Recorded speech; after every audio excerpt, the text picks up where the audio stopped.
Thank you, Brian, and thank you for the opportunity to let me introduce our next speaker. He is an exceptional parliamentarian, a government leader, and a great friend of our organization, LIUNA. I met Minister McNaughton when he was Minister of Infrastructure, and LIUNA has done some great work with the Ministry of Infrastructure. And I remember that in 2019, the moment he was by the Premier of Ontario was appointed as Minister of Labour, I got a call that morning and said, wow, I'm the Minister of Labour. I'm going to need your help. And I have to tell you, from that moment, when there was a transition from infrastructure to labor, he has become one of the best labor leaders that we have had in the province of Ontario ever. And we're very proud to have worked with Minister McNaughton. He has done some great work protecting the interests and the jurisdiction of our members. He has advanced the skilled trades in training and a number of grants for training, for apprenticeships. He has a very strong ethic, comes from a family that worked very closely with the construction industry and the supply industry as well. He has done some exceptional work in introducing very important acts in the province of Ontario that protect the interests of our members and organized labor. He has introduced building opportunities in the Skilled Trades Act that have promoted the skilled trades and training as well, and Working for Workers Act, whose purpose is to make Ontario the best place to live and work and make sure that the standard of living of our construction workers is the highest of any jurisdiction in Canada. Brothers and sisters, he is definitely the best labor minister that we have had in the province of Ontario, and very, very proud to work very closely with him. He is joined here today by his beautiful wife, Kate, and his lovely daughter, Annie. And ladies and gentlemen, please welcome our Minister of Labour, Immigration and Training and Skills Development, Monty McNaughton.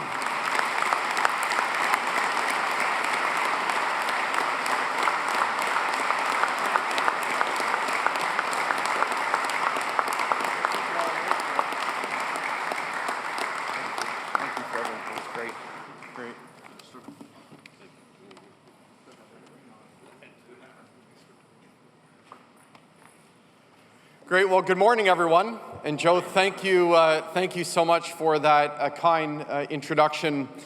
I have to tell you, this is really, really exciting to be here with all of you today. Thank you for inviting myself and my family here to beautiful San Diego.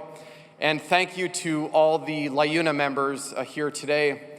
But most importantly, to those 500,000 women and men who are hard at work right now across North America, including my friends from the locals near my hometown in Sarnia, London, and Windsor, Ontario.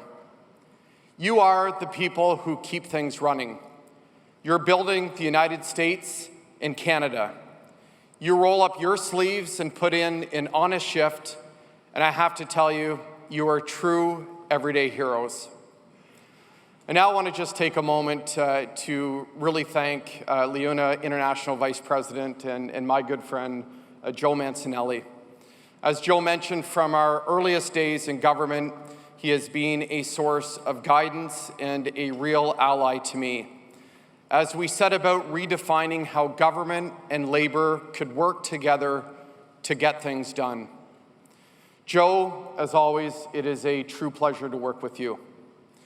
I also want to thank General President Terry O'Sullivan, who I think has been wearing green this entire conference, and Armin Sabatoni, the General Secretary-Treasurer, for their leadership and for your welcome here to San Diego.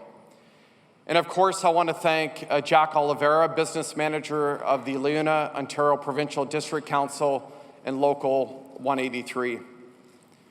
Jack, I too want to take a moment to say on behalf of the Government of Ontario, on behalf of all the people, we're thinking about you, your members, the family members of the lost ones from yesterday's tragedy.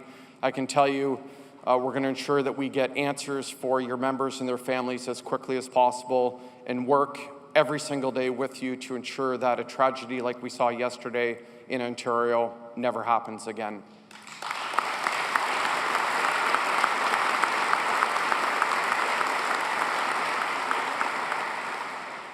I have to tell you, these days, successfully making it in or out of Pearson International Airport in Toronto really is a cause for celebration. And regardless of the challenges that we faced getting in and out of airports, I have to tell you, I was never going to miss this opportunity to be here today in San Diego with all of you.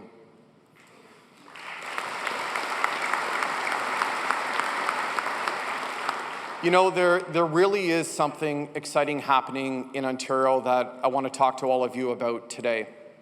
It is a story that government and private sector unions are writing together.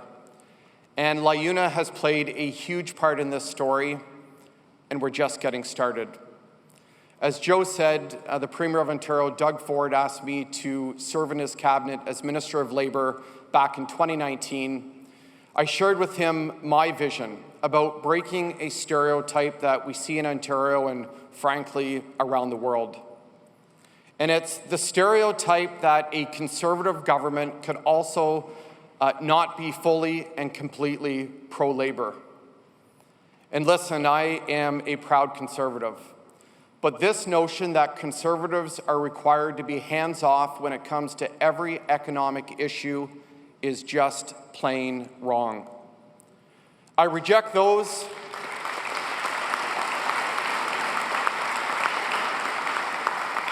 I also reject those who view economic development as a race to the bottom and always will.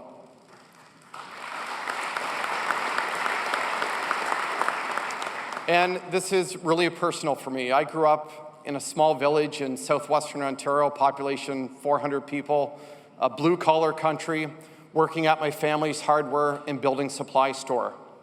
And it was there, helping customers find what they needed and loading their trucks, that I first got to know about tradespeople. I also learned the value of a dollar, that hard work pays off, and that real change doesn't happen behind a desk, but on shop floors, in the fields, and on job sites.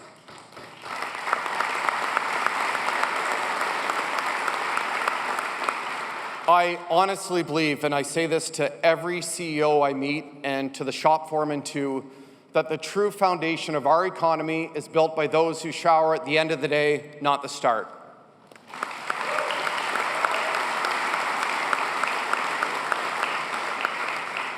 So with this experience and this mandate, we set out to do things differently. On day one, I reached out looking for good faith partners from Labour who wanted to work with us to make history. My priority was to listen and to learn. I met with over 100 Labour leaders in my first 100 days, and those meetings have continued, and that's what brought me here to San Diego. But let me be crystal clear that the very first union, literally the very first, to put up their hand, to answer the call, and seize this opportunity to make history in Ontario was LIUNA.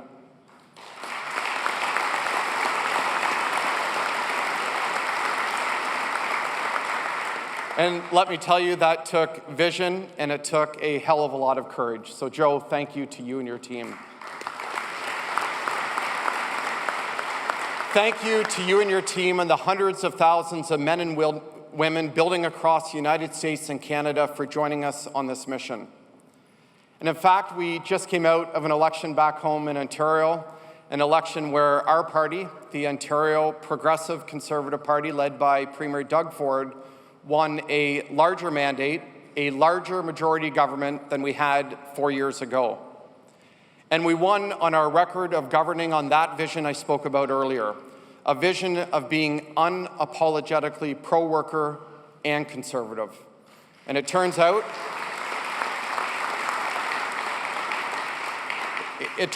you can be both, and it is a winning combination. We elected representatives in areas that haven't voted Conservative in 100 years.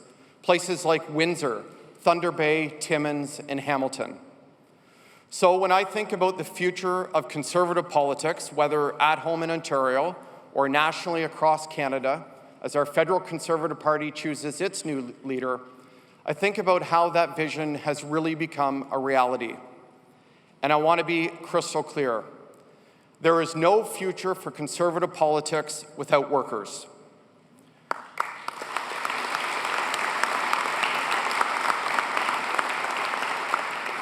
Where Conservatives used to look for support from Bay Street or Wall Street, now we must look for support from the shop floor. When I think about the values that I hold dear as a Conservative and through my conversations with Joe and many others, a few things quickly became apparent. There absolutely is common ground between Conservatives in Canada and Labour. We all believe in good jobs and strong families, that hard work should pay off, and that workplaces must be safe. These are our Conservative values, they're Labour values, and they're guiding values our government takes into work every single day in Ontario. Heck, I even became the first Conservative Labour minister in our province's history to march in Toronto's Labour Day Parade.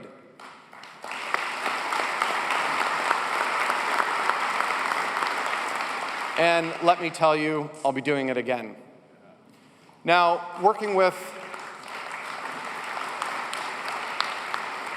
and I'll work on that invitation for the Boston one too, hopefully.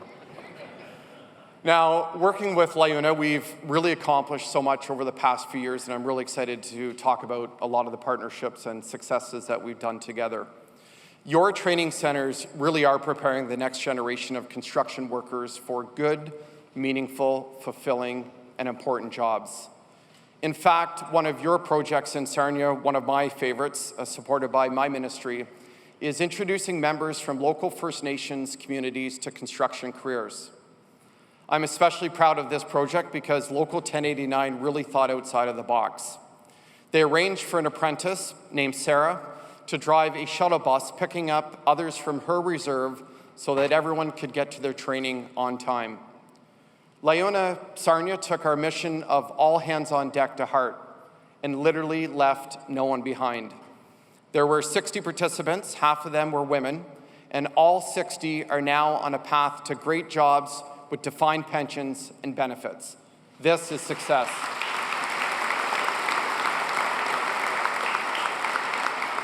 It really is the thing that I love most about LIUNA. I remember one of my visits to Local 1059 in London. I remember the day, the moment, talking to Aspen and Nicole, two young apprentices, and I asked them, what do you like best about being part of LIUNA? And they said simply and unscripted, it's a family.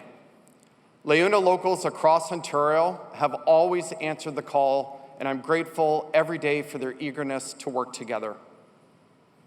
Now, Joe referenced this, but we call our labor agenda in Ontario Working for Workers, and I admit it, I like it as a slogan, but most importantly, it is a test for every policy, every investment, every law, every regulation that we consider. We're always asking these simple questions. Does this make life better for workers? Does it create stable new job opportunities? Does it protect paychecks? Does it create safer job sites? Now, there are a lot of other places out there and a lot of other approaches to government where we see people cutting corners at workers' expense. But I can guarantee you we're not going down that road. We're all in on being pro-worker, and we've already made historic changes.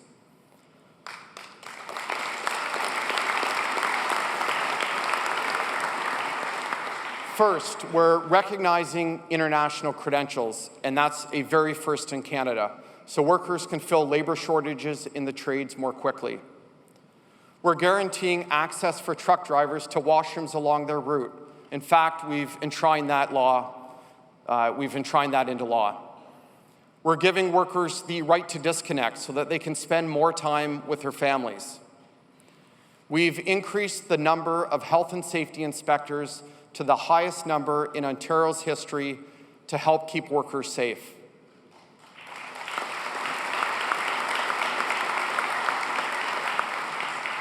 We are requiring workplaces to have naloxone kits to battle the opioid epidemic. We're protecting workers' privacy by requiring employers to disclose how employees are being monitored electronically. We're banning non-compete clauses that hold workers back from moving up in their careers. We're guaranteeing gig workers who deliver food to our doors or drive us to where we need to go basic rights like pay stubs and minimum wage.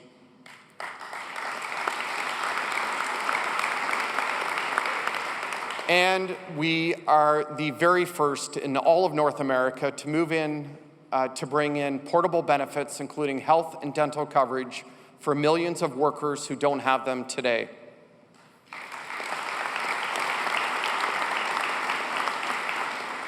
I raised the minimum wage to $15.50 per hour, giving a raise to 750,000 workers, and it's going to go up every single year.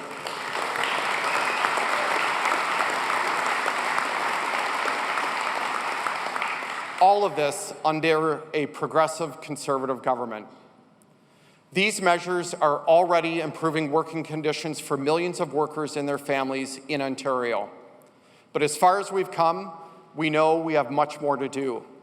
There are huge challenges looming for all of us as we grapple with supply chain issues, labor shortages, inflation, and rising interest rates. There are also big opportunities to challenge all of us in our response. And for me, as Ontario charts this course, I want to make sure that workers are there with us every step of the way. So let's talk about how. Well, it really does begin with addressing labor shortages. There is a global race for talent. There's a critical labor shortage across North America and the entire world. This is a really big problem that requires teamwork and partnership to solve. We need to train more workers. In Ontario, as Joe mentioned a few moments ago, today we have nearly 400,000 jobs going unfilled. For Canadian listeners, that's the entire population of the city of Markham, just north of Toronto. And of course, for our American friends and college football fans, that's more people than Michigan Stadium, Beaver Stadium, and Ohio Stadium combined. You know, it really ticks me off, and it's crazy to hear the media talking about recessions when literally every single day I'm hearing from employers with good paying positions they want to fill, but just can't find the workers. In construction alone back home, we're going to need more than 100,000 additional construction workers over the next number of years. Just think about it. These are great, well-paying careers with defined pensions and benefits. These jobs do more than help families put food on tables and pay rent or mortgages. These are careers that allow you to put kids in sports, go on family road trips, donate to your church or your favorite local charities. Every paycheck that goes uncollected really is a lost opportunity. And I know I don't need to tell anyone here in this room how vital tradespeople, especially those in construction, truly are. Construction workers are the backbone of any economy. Our government is making historic investments in subways, hospitals, schools, and highways, but it's tradespeople who are building them. Working in the trades is meaningful work where you can see the fruits of your labor come to life. These aren't just good jobs, these are careers where you can be damn proud of what you build. And that's why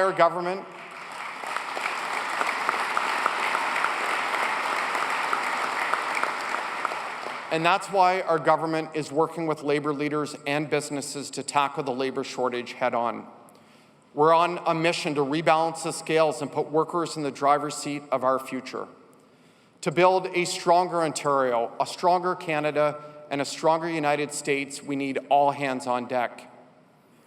In Ontario, we're on a mission to bring these lifelong, meaningful careers within reach for more people. Every day, we're working with employers and labor leaders like you to spread opportunity more widely to lift more people up. Earlier this year, we launched a brand new agency, Skilled Trades Ontario, to promote the trades and improve services. We increased funding for free pre-apprenticeship training programs, turned our tool loans into tool grants for apprentices, And we're offering employers incentives to hire and train apprentices. Improving training programs helps people like Tammy. She was working multiple jobs just to survive and support her family. In 2020, she took a chance and joined LIUNA Local 506 as a construction craft worker apprentice.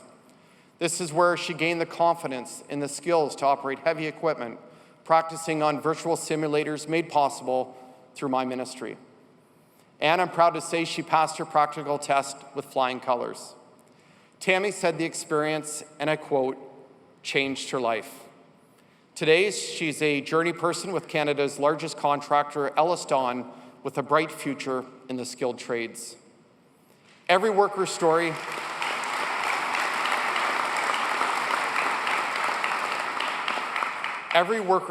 really is unique. But I know there are lots of workers out there who can relate to Tammy's or to Natisha. And I have to tell you, this really is, one of the proudest stories I've heard in my time as minister. I met this young lady named Natisha. She told me that for many, many years, she lived in a tough neighborhood in Toronto. She had 2 young daughters, was a single mom, and she was on social assistance for a long time. She had an opportunity to try a 4 or 5 week pre-apprenticeship program where she tried the different trades. And then she joined a formal apprenticeship, and about a year ago, she became a journey person. And I called Natisha, and I said, Natisha, what are you most proud of? She said, for the first time in my life, my 2 daughters look up to me. I can buy a car for the first time in my life. I'm making over $40 an hour. I have a defined pension and benefit. Working together, this is how we're going to continue to change lives, because a career in the skilled trades, being a member of LIUNA and being in a union really benefits families and communities and countries. So let's follow this inspirational story.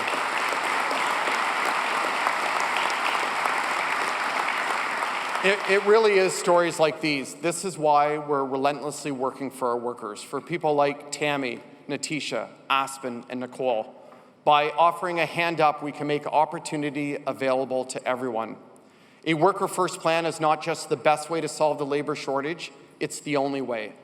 Because when our workers are supported, as I said, they build strong families and even stronger communities for all of us. So as we move forward, our government is making sure Ontario continues to lead the way as a place where big dreams come true and workers and their families get a better deal. I'll let others cater to the laptop classes, because I know where real economic growth comes from. It comes from the workers represented by those of you right here in this room. We're going to be there with you. We're going to keep looking for opportunities to work together. That's how you build an economy. That's how you build more opportunities. That's how our government intends to build a better Ontario, where your future is limited only by your dreams and your willingness to work hard. And as we take on this task, I could not ask for better partners like the ones I have right here in LIUNA. So thank you once again for inviting me today. Keep up your great work. I'm looking forward to what's next. God bless.